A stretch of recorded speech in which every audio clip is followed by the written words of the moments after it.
you're gonna look great. But if you wanna stay in shape, well, you better.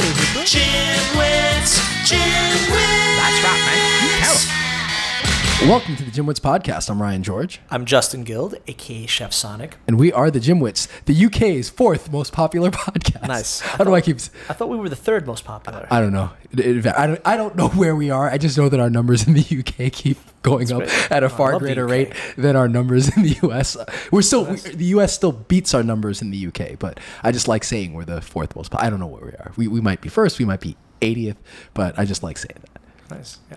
So possible destination. Since I love the UK. They seem to like us in the UK. Yeah. So. Well, in other interesting news, the Gymwits musical is about to be released. So we want everyone to go check out the Gymwits musical. I don't even know what to say to that because it's like I don't even know. That's just a bad. You want to go see? You want to see the Gymwits musical? What would it be about? What do you mean? You're part of it. Yeah, what would it be about? What's interesting about the Gymwits musical? But Ryan, why are you asking me? He's in the musical. It's about us. Just doing a podcast?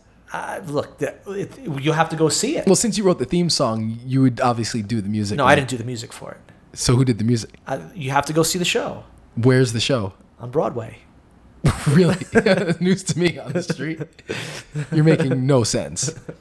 We have a new Broadway musical, The Gymwits. Look, if anyone listening thinks there's anywhere that we're going with this gag, I have no idea because this is the first I've heard about a musical or anything like it. I've said we should write a musical, but based on like some interesting books.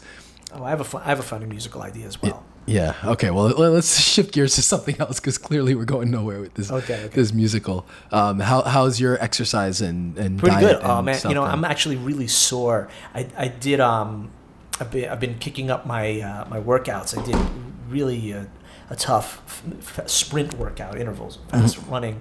Then I did weights afterwards as well yesterday, and that was the day before that. I did another tough intervals and weights. So I'm getting back into it. Oh, that's good. I saw you posted on our Instagram as a video of Justin doing some pad work. Oh yeah. Did you see that? Yeah. What was your thought? I know that there was a couple things that. It's hard to tell over a minute. Do it properly? Yeah. No, actually looked better than I expected for you having not trained in a long time. Wasn't too bad. But I mean, it's always something to correct. But sure, I can't think of anything, nothing glaring outside of dropping your hands, I think. I'm sure I do that. And the other big thing is that I'm on certain kicks, I'm not swinging my arms enough. Yeah, it depends. I mean, it depends on the move. Some people swing more than others. Every kicks. Yeah. A little bit different. Are you going to come back to the gym anytime soon? Soon, definitely. If I have a schedule that I know that I can make it, because it just, to me, I don't like signing up for something that I can't do properly. Yeah. So if I have like a month, I'm like, I know I can make these days. It's just tricky, Yeah. I get it. My best. Cool. All right. Well, I guess we should get to our interview then, right? Yes. Who are we interviewing today? Our interview is with Nagina Abdullah. And she is a health coach, and she is going to talk a lot about inflammation and anti-inflammatory foods and that whole approach and her sort of views on the matter. And yeah, it was very informative. So here is our interview with Nagina. Hey everyone, we are here with Nagina Abdullah. Hey Nagina, how's everything? I'm good. How are you? Pretty well. So, Nagina, where are you located? I'm just curious. I am in New Jersey. Ah, Jersey. Right across the pond. Yes, exactly. Right there, right over there. Nice. What part of Jersey? I'm in Morristown. It's yeah, I know Morristown. Sure. Oh, good. Yes, it's like a city suburb. There's a nice city downtown kind of area, and then houses, and it's very walkable. So that's why we moved here. Yeah, nice, certainly nice area. Jersey gets a little bit of a bad rap, especially on some of the turnpike towns and stuff like that. But when you get out into some more woodsy areas and some of the burbs, it's actually really beautiful. It's a very, very underrated state.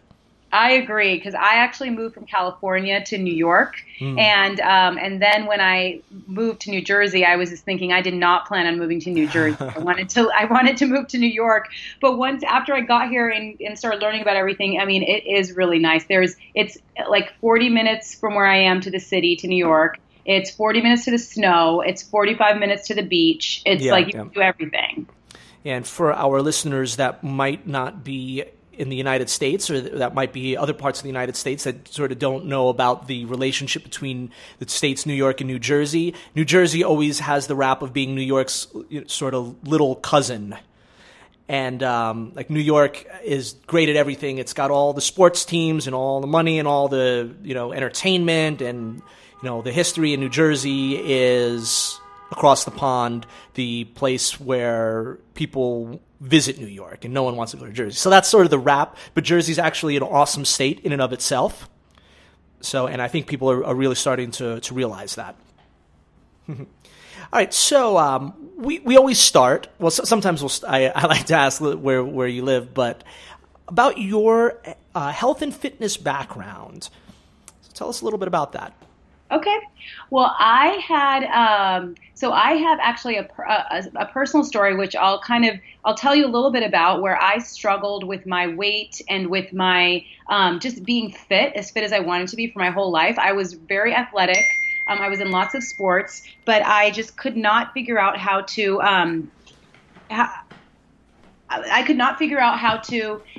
get the body that I really wanted. And I tried every single diet. I tried Atkins. I tried paleo. I even did Weight Watchers. I actually lost 15 pounds from Weight Watchers, but then of course I put it back on right afterwards.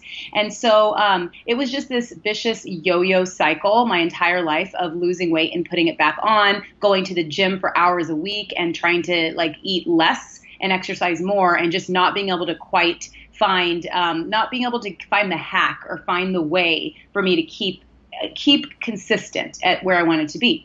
So after I moved to New York, I moved here to go to business school. I started working at a very demanding job where I was a management consultant in New York City, and I was traveling all around, jumping on trains and planes, getting in cars. I would stay in hotels for multiple nights a week and eat out for every meal. And it was just a work hard, play hard kind of lifestyle. And then shortly after, I had 2 kids. And so with that lifestyle and having kids, I put on quite a bit of weight. And so after going through that, I realized I need to change. Something needs to change, because I would look at myself in the mirror and not like what I see. I would feel such little energy. I wouldn't want to go anywhere on the weekends. And I realized that's not the life I wanted to live. And that's where I decided to make a transformation, or try to figure out something. And I started with food, because I didn't have the time to go to the gym for hours a week. And I started changing what I was eating, adding protein, lowering my sugar, and adding fat-burning spices to my food so it tasted good. And then I later found out it also gave me amazing health, anti-inflammation, and weight loss benefits. And I lost 10 pounds in 1 month, and I went on to keep doing what I was doing because it was so enjoyable, and I didn't feel like I was depriving myself. And I lost 40 pounds in 9 months, and it's stayed off since then. I've added a gym routine to it, and now I've gotten more toned and more fit than I ever thought I would be, especially after 2 kids. So that's great. That's great. So I want to get a little bit more into the kind of the anti-inflammation aspect of it. But I guess from a mental standpoint, whenever we kind of change our diet or change our habits, the key is sticking with it. And so what made this change more lasting were the times in the past where you maybe had some success and then yo-yoed back. Where did you find the main difference was being able to kind of stick with what eventually became your diet and what actually was successful versus the other ones? Yeah, that's such an important question. The difference was that I actually enjoyed what I was doing. I enjoyed what I was eating, and I felt full. I never felt deprived. So all the other times I had done things, it felt like it was a temporary sprint to lose weight, and that's it. Whereas now it felt more like I still lost a lot of weight in a short amount of time, but it was more of a lifestyle shift because I liked what I was doing. I loved the food I was eating. It tasted so good with the spices. And then also it was very filling, and I never felt hungry, and I never felt like hangry, meaning hungry plus angry. I was just always satisfied with the food that I was eating. And then finally, I saw results so quickly, like more quickly than I had ever seen on anything else without even exercising that much. And so I knew that it was just something I would be able to sustain if I kept doing what I was doing and I kept leading that lifestyle. Got it. So now, I guess we'll come back to kind of how this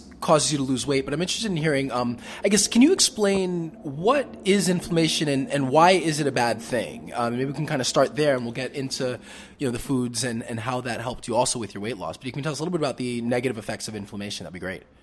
Definitely. So inflammation is when something's inflamed on a small scale, it's like, say if you get a paper cut, then there's a hot red area around the cut, and that's inflammation. So in that situation, it's a good thing because it's like your body is healing itself. But the problem is when we experience inflammation throughout our whole body for a long time. And unlike a sudden onset of the flu, chronic inflammation, it just sneaks up on us because it doesn't happen all at once. And so what happens is when you're inflamed, you often feel symptoms like extra weight around your belly, extra weight that doesn't go away no matter what. Often you'll feel digestive problems like gas and bloating and feeling tired all day, and also some skin problems. So these are kind of symptoms of inflammation. And sometimes a lot of people, when we have it, we don't even realize we have it because, like I said, it came on so slowly that we just are used to feeling like that. And we think that's how it is. And there's something wrong with us or our genetics or something that we can't control. But what it actually is inflammation. And so that's how it kind of like comes into our body. And it really causes weight to stick on and to not come off. So what's the source of it? Like what in our daily lives or our diet causes this kind of chronic inflammation? So the two main things are genes and environment for inflammation. So some people are more prone to inflammation than others, but we can control our environment. One of the biggest things in our environment is the food that we're eating. So just imagine it's food that you're putting into your mouth. It's going into your body. I mean, it's like a direct effect. And so food with lots of refined sugar or grains, or like partially hydrogenated oils like deep fried foods and fast foods, they really overwhelm the body and trigger inflammation. Mm-hmm. And I guess, what does it feel like? How can you tell if you're dealing with it? Like, how does a person tell if it is an issue that is impacting their lives? Are there ways to kind of, I guess, feel it? Like, what are the, how does somebody kind of tell that that's an issue for them?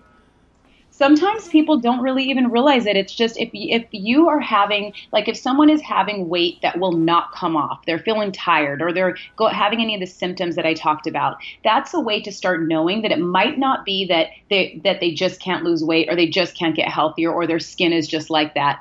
That is a symptom that could be saying that they're inflamed. And if you're looking at the kinds of foods you're eating and you're eating foods that are high in sugar, you're eating processed foods, or you even think you're eating healthy, because a lot of times a lot of the food that we eat we think is healthy, but if it's not fully whole foods, natural foods, like meaning like asparagus, broccoli, salmon, like completely like that. I mean, I don't even mean like oats or anything like that, like completely just natural. Then if you're eating anything other than completely natural, real foods, then there's a very, very good chance you have some kind of inflammation, and that is blocking your weight loss. Once you start eating the right foods that clean your body out, it's just it's like you literally transform your body in less than a week. So now, is this something that requires like any medical intervention? Like, is this something that somebody should go to a doctor for, or are there tests for it? Like, how does somebody kind of go about managing dealing with inflammation? So inflammation, this is just really eating an anti-inflammatory diet. I mean, you could go to, like, certain doctors would specialize in it. Really, like, a general practitioner may not know about it, because general practitioners, they know about, they're kind of like, they're trained in many things, but they may not know to go deep on anti-inflammation. And a lot of times, even in nutrition, they know what to do, but they don't necessarily know how exactly to do it, meaning like the actual habits that you need to change. So a lot of times if you go to the doctor, they will give you like a list of foods to eat, but it's more than that when you're actually changing your lifestyle. Like, you have to know what to eat during each meal, what quantities, how to combine it. Otherwise, it's like it's very overwhelming. So really the way to go about it is to really focus on an anti-inflammatory diet. This is super key. So anti-inflammatory diet is made up of like whole foods and spices. And the foods and spices, they tend to have three things in common. They have antioxidants, so they protect your cells from free radicals, which cause and worsen inflammation. They have minerals, so they support the immune system and fight free radicals. And they also have essential fatty acids, which calm the immune system. So we're talking about weight, but we're actually talking about something bigger, because when you have an inflamed body, it's one of the biggest correlations for disease as well. Heart disease, arthritis. There's so many other things that are connected to inflammation. So even diabetes, obviously digestive disorders, and also other neurological diseases other than Alzheimer's too. So when you're eating an anti-inflammatory diet, you're first of all getting more fit. Like, it's helping you get fit. It's helping you lose weight, get stronger if you're also combining it with going to the gym. And you're also fighting off disease. It's one of the best ways to just have an all-around healthy way of eating while also being fit and trim.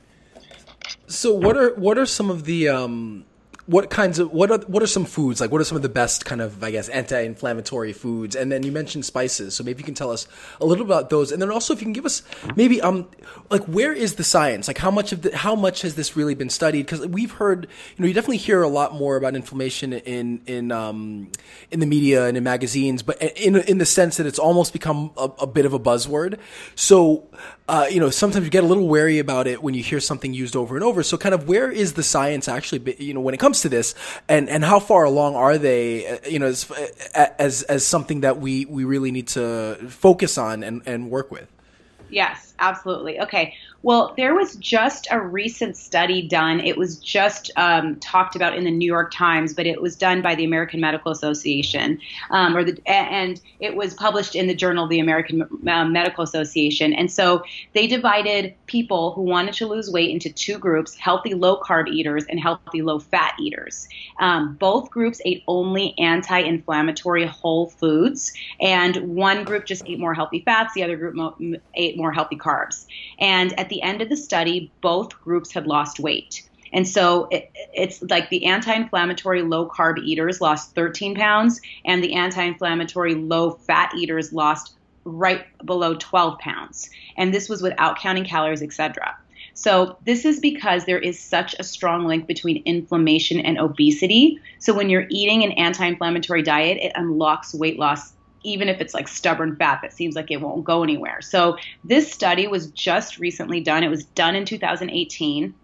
That's just one study of many. But there is lots of studies that tie anti-inflammation with fighting disease and with losing weight and with longevity and overall health. So that is, it's like beyond a fad diet. So a lot of times will go on, or many people will go, and I've done this in the past myself. I've gone on diets like, for example, Atkins, where you're cutting an entire food group out of your diet. You're cutting carbohydrates out of your diet completely. So that's not really, you can lose weight from it for sure, but over time, it's not the best way to continue, and you're going to stop losing weight at a certain point when your metabolism slows down as a result.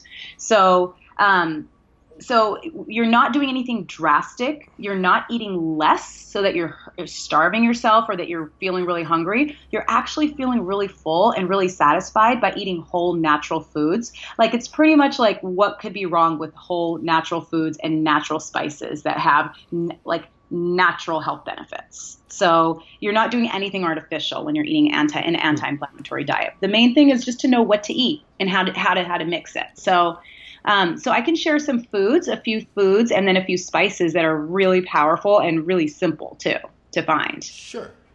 Okay. So I mean, one of the obviously really great anti-inflammatory foods is leafy greens. So chard, kale, spinach, anything that's high in antioxidants are really good. For anti-inflammation, the more vegetables, the better. You just feel so much better. Another thing that's really great is blueberries. So blueberries are naturally low sugar, and they also contain something, it's a flavonoid that fights inflammation and cancer. And it's like a tasty fruit to have on the side that's low sugar. So that's another food that is excellent. And then one of my personal favorites that I eat all the time is salmon. And this is it's high in omega-3 fats, which are some of the most potent anti-inflammatory substances for our bodies. And if you add more omega-3s to your diet with salmon, you'll noticeably relieve inflammation. And you'll actually, if for someone that needs anti-inflammatory medication, because in case there's anyone that is on anti-inflammatory medication, eating more of these foods is going to reduce the need for that medication. And you can also, even if you're not taking medication, you're just trying to get healthy, you're just trying to get fit. If you eat these foods that I just talked about, you will feel less bloating in your stomach. You will feel like smoother digestion as your body goes down. You're not going to retain as much water, and you're just going to feel more energy. So you're going to feel the effects right away. And part of the reason is because your body is not so busy fighting inflammation and just like trying to survive. It's actually helping you get to the next level when you start eating these kinds of foods. So those are a few foods. And my favorite thing about the anti-inflammatory diet is spices. And so I have a few I can share with you. Yeah. Okay. So my favorite spice, and a lot of people that I help, their favorite is a sweet spice, and this is cinnamon. And so this spice, it's so common. Most of us have it in our kitchen pantry already. It actually triggers pro-inflammatory, or it inhibits proteins that trigger pro-inflammatory genes. And it actually targets belly fat and improves insulin sensitivity. So what happens is that it keeps your blood sugar low, and it helps you store less fat. And so cinnamon it has so many benefits. One of the ways that I love to use cinnamon is to sprinkle it in my morning coffee. And it tastes so great. It actually takes the place of all the sugar that I used to use, because it gives me that sweetness without spiking insulin. And it's just super easy to sprinkle in the morning. So I love doing that. Another one that's really amazing, this one is kind of like a hot topic right now, is turmeric. And so there's a compound in turmeric called curcumin. It's the main compound in turmeric. That's the most powerful part of turmeric, and it's a more powerful anti-inflammatory than aspirin and ibuprofen, and it has no side effects. It's amazing. So like turmeric is one of those things, like my husband started taking turmeric, his skin cleared up. He just started feeling more energy. You can see the effects right away, and you can actually use it. Like I'll tell you a couple ways to use turmeric, because sometimes people don't know exactly how to use it, because it seems a little overwhelming because it's a bright, gorgeous yellow color. But what I like to do is sprinkle it in my eggs in the morning. And because I put about half teaspoon into my eggs, because it's yellow anyway, and I don't even taste it. It's not spicy. It's very mild. And then I get that anti-inflammatory, those benefits right in the morning. And another time I use turmeric is in my protein shake after the gym, because it's anti-inflammatory. So it helps you relax your muscles after you had a good workout. So you get that relaxation and that recovery in. So turmeric is something you can also take in a supplement form to get like a stronger dose of the curcumin. And that's really great too, if you just want to make sure that you're getting that anti-inflammation every single day. And then one other spice that I like to talk about is cayenne pepper. So the other two spices that I mentioned, they're not spicy, but cayenne pepper is spicy. So it has a range of antioxidants, and it torches your fat cells. It helps you break inflammation and the obesity cycle. And so cayenne pepper, it speeds your metabolism from a weight loss perspective, and it also curbs your appetite as well. So for anyone that can't really stand the heat, you could use paprika instead, which is a sweeter version of cayenne pepper, but they both have a compound called capsaicin, and capsaicin is the compound that creates all of those benefits in cayenne pepper. So, and cayenne is something you could sprinkle on anything, on your eggs. You could have cayenne water in the morning with cayenne lemon water. You could sprinkle it on meat, or fish or veggies. So those are a few things. These can all be combined with the foods that I talked about, or just like included in what you're eating already. And you're going to start to see some really great benefits. And it also is going to help your food taste better too, which is also really, really nice when you're eating healthy food. So I guess a couple of questions. So there's definitely a lot of information there and a few things I wanted to touch on. So does eating anti-inflammatory foods, does that offset eating inflammatory foods? So just a random thing I thought about, but if you're doing both, do they offset each other, or does one kind of dominate over the other? Oh, that's such a good question. So you definitely, like, say if you're eating, say you're going to eat fast food, or say you're eating just like processed food, and that may seem healthy, but even just food that's not completely whole and natural, and then you add some turmeric or you add some leafy greens, yes, it's going to give you a little boost, but it's really not going to completely, it depends on how much inflammatory foods you're eating. So if you're giving yourself inflammatory foods and you add like cinnamon onto it, it's going to help you, but you're definitely not getting the total benefits. And so it's like it will improve, but for the total benefits, you definitely want to have more anti-inflammatory foods. Like you want to tip the scale to more anti-inflammatory foods. So it's really what you're getting more of. If you're eating a lot of processed food and you're eating a little bit of like leafy greens and salmon and blueberries, just a little bit, you're really not going to get the benefits. But if you're eating more of that, and then you're once in a while, you're like maybe once every couple days, you're having something that may not be totally whole, then you'll be fine. Got it. So now, my other question is, so obviously clearly, like, let's say that we agree there are benefits to anti-inflammatory foods, health benefits, but when it comes to weight loss, I'm still not quite sure. Is there a difference between calories in versus calories out? Because obviously, what the diet that you switch to, amounts to eating clean. And so my question, I guess, is there an additional weight loss benefit from switching to it, or is it still just a matter of you still have to watch your calories if you want to lose weight? So I definitely don't agree with calories in, calories out, because it's so much based on the food that you're eating. All of the foods that we're eating, that we're putting in our body, they also have a hormonal response. So there's like a trigger of more insulin with a lot of the foods that we're eating. So if you're eating like 200 calories of a cookie, it's much different than eating 200 calories of broccoli, because it's, first of all, not as filling, it's not as nutritious, and it's causing you to store more fat because it's releasing more insulin.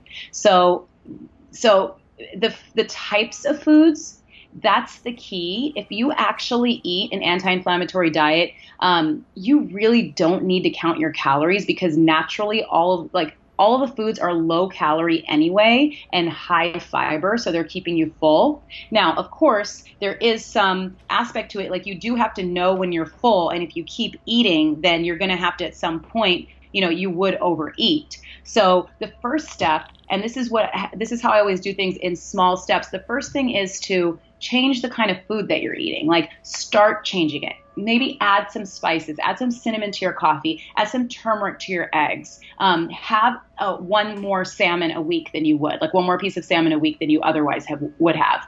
And then after that, layer on a little more. And then once you have all the foods right, then when it's set and you feel like if you hit a plateau, that's when you can start counting your macros, like looking at the fat that you're eating and the protein and the carbs and looking at it like that to make sure you're getting enough of what you need. But sometimes you don't really even have to do that. I personally lost 40 pounds without counting any calories. I just changed my foods and the types of things I was eating, and it was so influential to my weight loss. I guess so. So I definitely fall along the sides of, it's not only, I think it's not only calories in versus calories out, but I think it's still a significant part of it. So I guess my question would be, are there any studies that maybe showed somebody who was at what should have been a caloric surplus eating a diet like this, but still lost weight? Like, is there anything that show that like you can do, let's say, eat an anti-inflammatory diet that theoretically is higher calories than you would actually need to lose weight, but you still lose weight, which I guess would be a way to study it to see if it isn't calories and just, if it's more of what you're eating versus the amount of calories you're taking in and expending. So for that, no, I mean, that's not something I would subscribe to, that if you're eating at a caloric surplus that you can lose weight. You definitely have to eat at you can't be overeating. But what happens with an anti-inflammatory diet is that you naturally don't feel like you need more calories, which we would usually need. So if we're eating a diet based on more bread and rice and some veggies, but not that many veggies, and just like fast burning carbs, a little bit of protein, but not that much, the calories add up so quickly. I mean, like one candy bar or one granola bar has like 400 calories in it. So if you eat a few of those, you're over your calories really for the day. It's depending on your weight. Sure. But so it's definitely not about the caloric surplus. The argument is more about if you eat the right kinds of foods, you can eat more food, but their calories are already low. They're naturally low in those foods anyway. So funny. I'm going to give some anecdotal information based on my diet, which is sort of goes on both sides of the coin. For 1 month, I subscribed to the whole 30 diet, and it was difficult because I love bread and I love dairy and I love things like that. But for 1 month, I went without any sugar, and that means no bread, no rice, only sugar from fruits, and no dairy. So once again, no dairy, no processed foods, so nothing like that. And I did not count calories. I did eat. Now, some of the foods might have been high in calories dense because I would eat stuff like tahini. I used oil. I would potatoes. And I didn't count. I just ate as much as I wanted until I was satisfied, and I have a huge appetite. And I found that I did lose some weight. Now I did. If I was really portioning off into a smaller amount, then I probably would have lost more. But I found that I lost weight when I cut out all the sugar, bread, rice, some dairy as well. And that was actually my personal story from that. Now, granted, it's not easy to have a restrictive diet like that for the rest of your life, but that's what I found in the period which I did that. Oh, that's amazing. Oh my gosh. That is so good. Congratulations. That definitely, that's what happened to me, is that I took out all those fast burning carbs, and I added more protein. I added more vegetables. I added spices. So I didn't only take out, I also added a ton of things as well.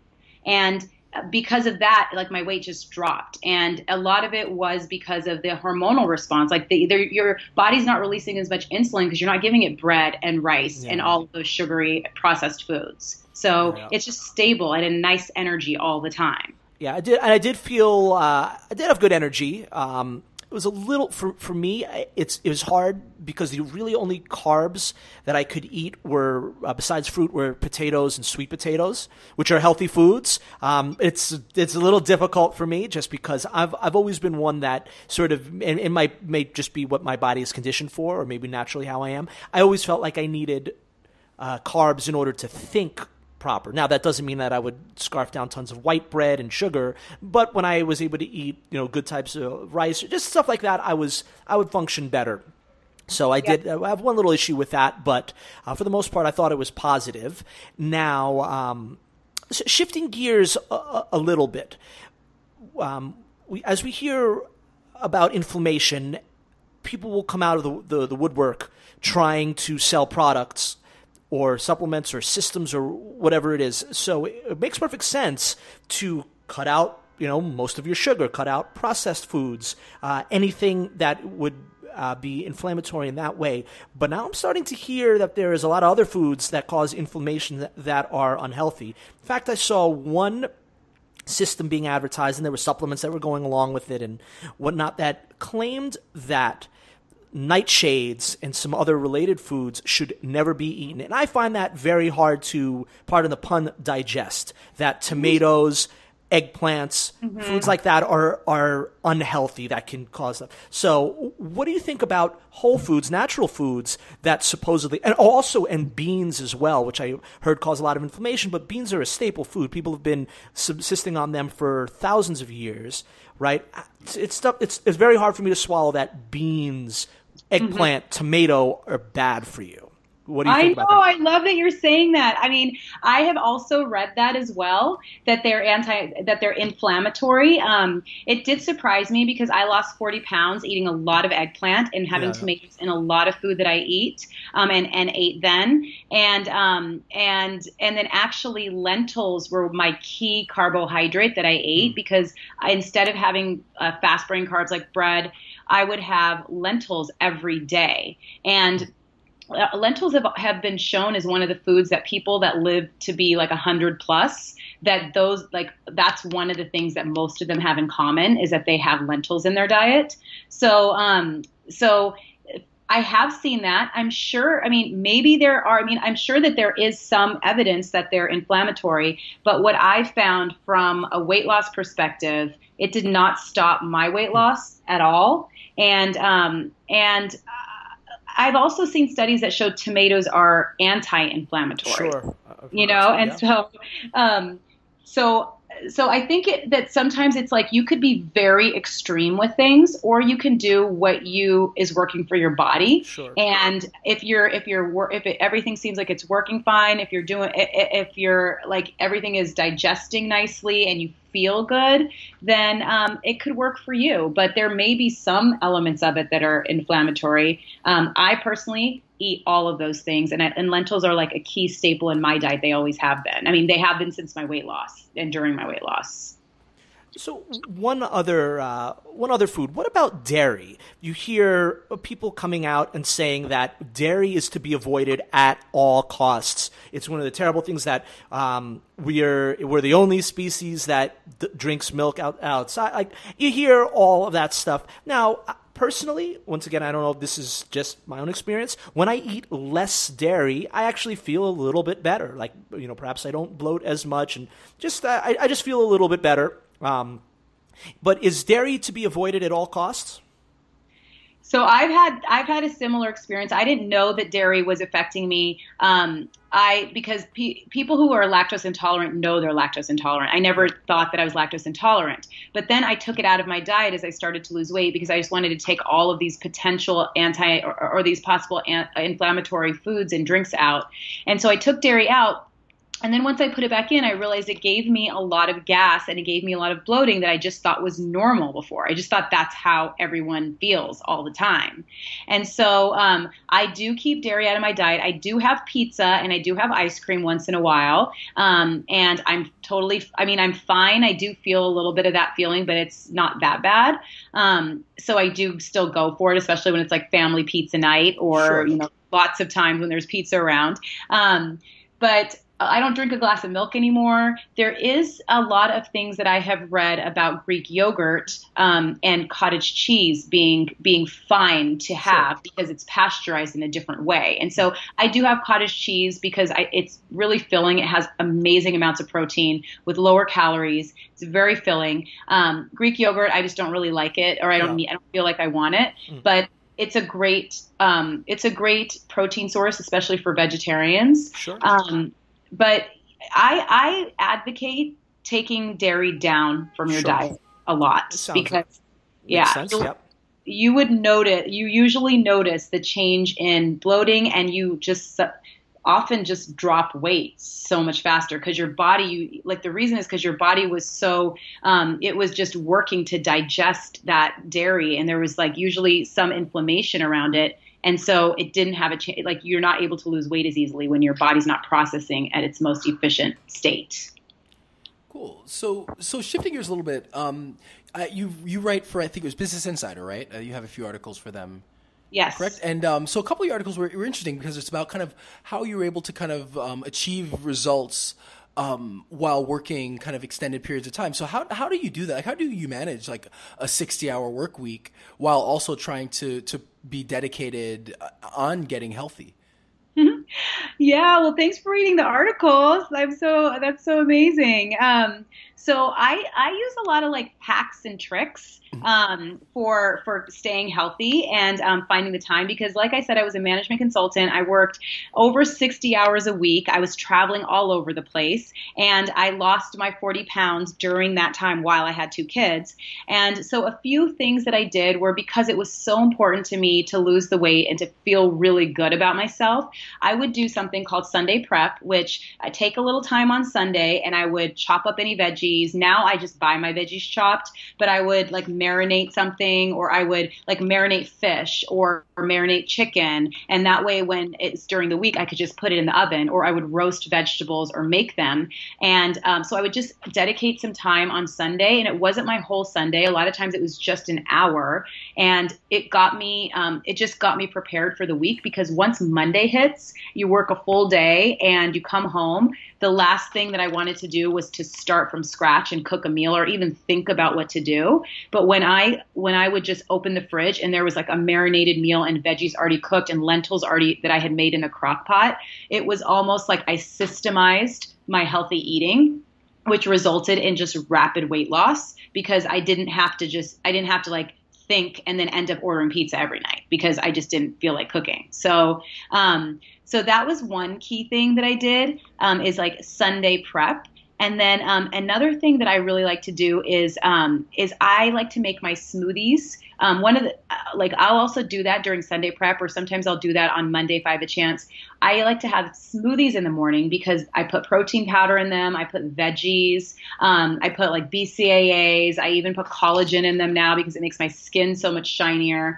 And I would just put it all into a plastic bag, all of the stuff, and then just put it in the freezer. And then each morning I would pull it out and put it into my blender. And so doing these things ahead of time, it's the behavioral aspect of being healthy is almost, if not more important than the actual science of eating healthy. Because if you're eating healthy, if you're putting the right foods into your body, that's amazing. But you have to think about how to make it easy for yourself to put the right foods in your body, because most of us don't have hours a day to cook and chop and clean and all those kinds of things, or we would rather not anyway.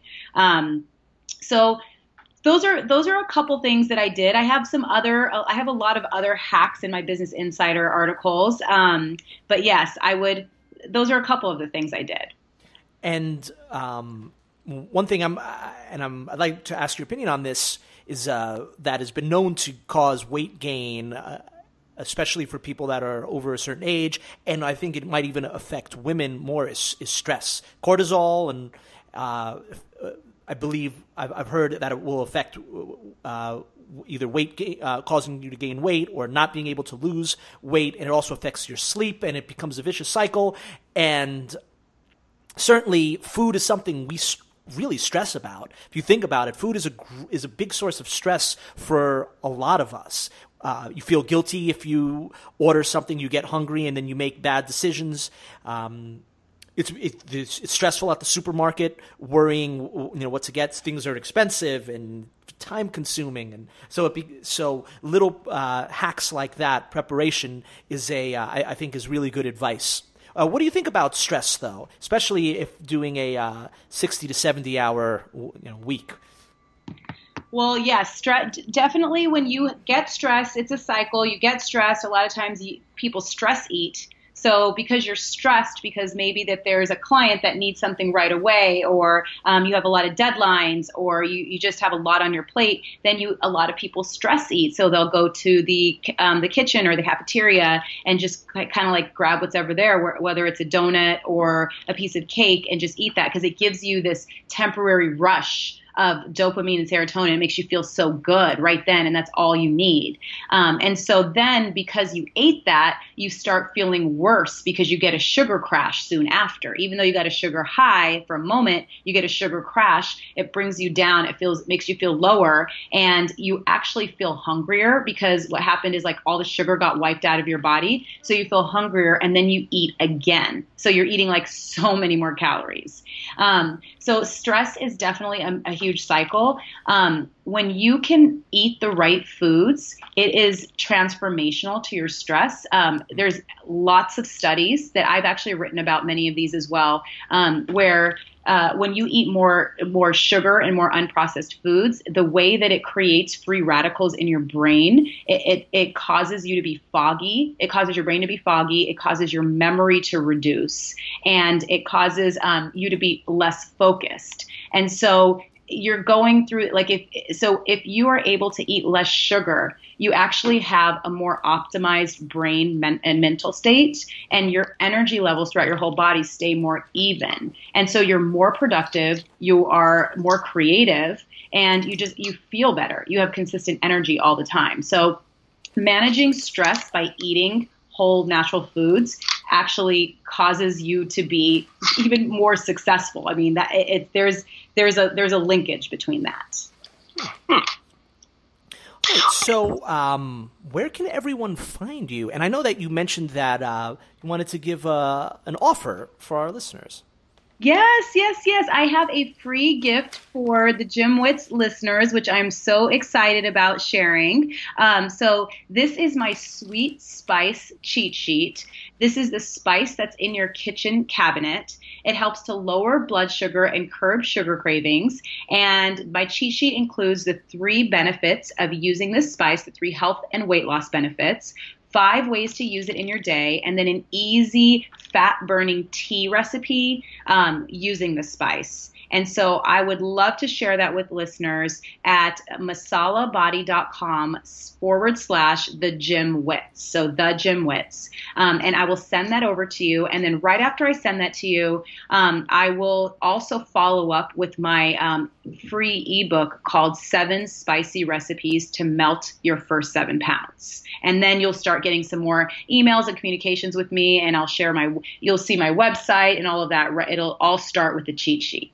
Awesome. And where can people find you? Like social media, website? What's the best way for people to get in touch with you? So the best way is to go to masalabody.com/thegymwits, because then I can give you I can share the personalized gift. My website is masalabody.com. And so, and then that's kind of like the main ways that I communicate is through once I send you the cheat sheet, then I send emails with lots of amazing recipes that are super easy using anti-inflammatory spices. And I also share lots of hacks, like how to make cooking easier, how to just not even cook and eat healthy, how to eat out, be healthy, and just basically how to lose weight without feeling deprived and just loving it. Oh, that's awesome. And I do encourage our listeners to take Nagina up on that offer. It sounds like some really cool stuff. I might take you up on that offer myself. I could certainly could use some hacks. My diet hasn't been great recently, so I think that something like this could give me a kickstart. Oh, awesome. That's so great. Cool. That's good. It's like sometimes you need a kickstart, right? Absolutely. Absolutely. Right. So, all right, Nagina, thank you so much for coming on the Gymwits. Thank you so much for having me. Cool. That was fun. Now, again, I have a random question I wanted to ask you during the opening that has nothing to do with our interview, but have you watched Glow? No, on I Netflix. Heard about it. It's really good. Is it good? It's really good. Again, it's like, we don't follow pro wrestling now, but anybody, if you're a fan of it at any point, it's actually a lot of fun. It's kind of loosely based on the Gorgeous Ladies of Wrestling. Yeah. And its second season's pretty hilarious. Oh. It's pretty good. I got to check that out. Yeah. For sure. So I'm actually a bit of a believer myself in the anti-inflammatory foods, as long as you don't take it too far. When I ate foods that were supposedly very, or that did not cause inflammation and that supposedly lowered inflammation, I felt good, right? My stomach was better, and I sort of had nice energy, and I definitely think there is big merit to it. There was a funny moment where I think it was really sort of the language that Ryan was a little concerned when Nagina mentioned something about, she doesn't really abide by calories in versus calories out. So someone who's uber scientific like Ryan, not uber scientific, but yeah, you're pretty uber scientific. Nah. You listen to a lot of science podcasts, right? Look, this is the state of America, that somebody who listens to a couple of science podcasts every week could be considered uber scientific. That is not good. I am not. You just shined a light on what is wrong with no. But Ryan is scientific, though. That doesn't mean you are a scientist, but it means that your everything you view is based on hard science for the most part, yeah. Right? As opposed to a lot of other guests that might not go with the sort of mainstream ideas, but have their own views, right? That might not be backed up with research. So you are, I am too, to a degree, but Ryan is very much so. He's all about that. Well, for me, so there was just a little bit of a language thing. I think that was important. Was what Nagina says is like, look, you can't overeat. Yeah. Well, right? So but her big thing was all. Well, you'll say. Yeah. Well, no, I sometimes get a little bit into the semantics to an extent. Sure. Well, no. I think it's important because people listening could say, "Well, now I could just eat could you eat anything?" Yeah. So yeah, I think that not anything, but any amount. So if they're looking to lose weight. So there are a couple of issues to deal with. So often you'll hear people say that weight loss is just calories in versus calories out. And that can be an oversimplification, because if you posit it that way, then you can just have a diet of just cookies and cake. And as long as you meet your calorie number, you'll lose weight. The problem with that is that certain foods do cause harm to the body. And there are a number of variables that are related to weight loss. So and there are a number of health issues that come with eating a really poor diet. So I think there is that aspect to it. But you don't want to swing too far the other way and say it has nothing to do with calories in versus calories out, because that also is misleading. Because, if you're looking at weight loss, calories in versus calories out isn't the only variable, but it's a significant one. So let's say it's 60 or 70%, that's still significant. So I just wanted to clarify from that perspective, yes, it can be overblown, but we don't want to say that that's not an issue, because then you'll get somebody that, like, I'll tell you, for example, I work with clients that, let's say yo-yo dieters, right? So you have some people who've gone yo-yo dieting multiple times, and they gain and lose and gain and lose and gain and lose. And for a number of reasons, yo-yo dieting will lead to a decrease in metabolism. So weight loss, every time you gain weight, the next time you have to lose the weight becomes much harder. So where somebody, let's say, needed 2,000 calories a day to lose weight, they're at a new point where now they really need 1,800, but they're trying to do it on 2,000 calories a day. So when you get to a situation where somebody's at a sticking point, then it does become calories in versus calories out. And I've had people would eat a perfectly clean diet, perfectly aligned with this type of anti-inflammation, and they can't lose weight. And the reason why is because then for them, they're at a point where the weight loss and their kind of yo-yo dieting is put them at a kind of sticking point where it really becomes about cutting even that much more calories or increasing that much more activity. So it's just, for me, it's always about kind of clarifying things, and it's really easy to hear something, you'll hear what you want to hear. So somebody might hear that and think, oh, great. Well, then, I'll just pick all the anti-inflammatory foods I want. And I'll just eat all I want. And that's not necessarily the case. So I think we're both kind of on the same page. But I think for me, it's always kind of, you do want to be somewhat clear in the language that you use. And to be fair, when I kind of pushed a little bit on it, she was perfectly honest and straightforward. And it was the right, answer. Like we don't like arguing, but we'll ask the right questions. And I think when I asked questions, you gave a good answer. So I think that was fine. Yeah, I think she had a very good point when she mentioned that when you're eating healthier foods, whole foods, you're not going to be as hungry. Yeah. I think that was the point. Which no, which I think the idea is you could eat when you're eating a lot of. Did I miss?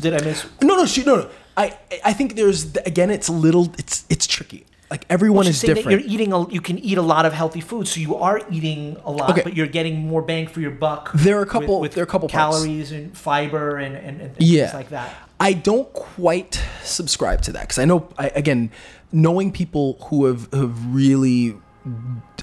This is different for everybody. So, you have one part of the equation, which is which she made a great point. Like if, the equivalent calories in like a bad snack, to eat that in something healthy, you're going to feel like you're eating a lot more. Like when I eat, like if I have like this afternoon, actually, my lunch was, at a bowl of, quinoa, some, baked, kind of mini baked potatoes, chicken, and a salad. And, getting through that quinoa and salad was not excruciating, but it took a while. Like it felt like I kept eating. So to eat the equivalent calories in healthy foods can feel like that much more than eating equivalent calories in a bad food. And so for many people, it's the time it takes a certain amount of time to feel satiated. So if I'm eating kind of a fibrous meal that's kind of a lot and that takes 20 minutes to eat, by the time I'm done eating it, I'll kind of feel full generally, but that's not for everybody. And so I know plenty of people who still struggle, even if they're meeting an appropriate number of calories on a clean diet, they still struggle with being really hungry. And more importantly, they struggle with really serious cravings for other foods. So I think, again, it's hard to blanket everybody. I know plenty of people who have had success like this, and they realize and I'm to some extent there too, where if I'm left to my own devices, if I'm hungry and I'm making a choice in the moment, I will choose way more food and way more unhealthy foods because I think I'm hungry and I need to satiate myself. But if I eat the healthier foods, I tend to be full and feel fine, especially if it's balanced and there's enough fiber and you're eating enough calories and you have a lot of greens. It definitely will fill you up. So there is a mental block for me. So I think for some people, that's it. That's all they need, is they need the choice to be made, or they need to have the willpower to make the right choice, and they'll be full. But I definitely know people who are still haunted by kind of those intense cravings, even after they've eaten an appropriate amount of food. So like anything, I think it's very kind of person specific. So, when I would say that no matter what, the suggestions are great as far as how to eat, but there just might be another layer of, if you eat that diet or that type of food and you're still craving and you're still hungry, then there are other potential kind of interventions that might be necessary to fight off the desire to want something else. If that makes sense. I think that makes sense. Sort of sound advice from all points. So but any way you look at it, weight loss or not, incorporating those foods are going to be very good for you, especially if you don't eat a lot of leafy greens, a lot of foods like blueberries, stuff that is just really nutrient dense, no or low sugar, and just really, good for your body. So definitely start incorporating those foods if you haven't already. Yeah. Cool. All right. Well, I guess that is it. As usual, all of our stuff is at thegymwits.com. Please rate us on Apple Podcasts if you haven't, and we're everywhere. We're on Spotify, Apple Podcasts, Google Podcasts. They started their own podcast platform. If you have an Amazon Alexa, you can listen to us there. Almost anywhere that podcasts can be found, we can probably be found. And go check out the Gymwits musical. Oh God, you and your stupid. Okay, you know what? If we get big enough, if we ever have what's a good number? What's a number? A million listeners? No, million's too much. Not a million people aren't listening. Well, if we if we move to the UK, I think we could do it. Shoot for the I think we could push for it. No, say if we ever get to 100,000, and we'll do some form of a Gymwits musical. If we ever have 100,000 downloads in an episode, we already have. Yeah, no. Nowhere near that. So that's why close. I don't think this will ever happen. But if we do, then we'll do a musical, and I'll even perform a number in our Gymwits musical. Okay. Nice. It's highly unlikely that will ever happen, but yeah. All right. So why would you say that? Because I'm a eternal pessimist. I don't know why. All right. It's a good thing Tony's not here because she'd probably scold me for being pessimistic on the outlook of 100,000 downloads. But it might happen, and then you guys will have the displeasure of watching me sing and dance. Man, now I'm more motivated to get this goal than ever. That's all you need, right? Yeah. All right. Well. As usual, I'm Ryan George. I'm Justin Guild, aka Chef Sonic. One day I won't be. One day it'll be as usual, or as how would I word that? I'm not Ryan George. Because I always say as usual, but like why? That's redundant. Like I don't need to say as usual. You're usually Ryan George. But when would I not be Ryan George? I don't want to know. All right. What you do on your own time is. All right. Well, take us out. Sorry, I cut you off. All right. I'm aka Chef Sonic, reminding you that truth does not sell. And we are the Gymwits.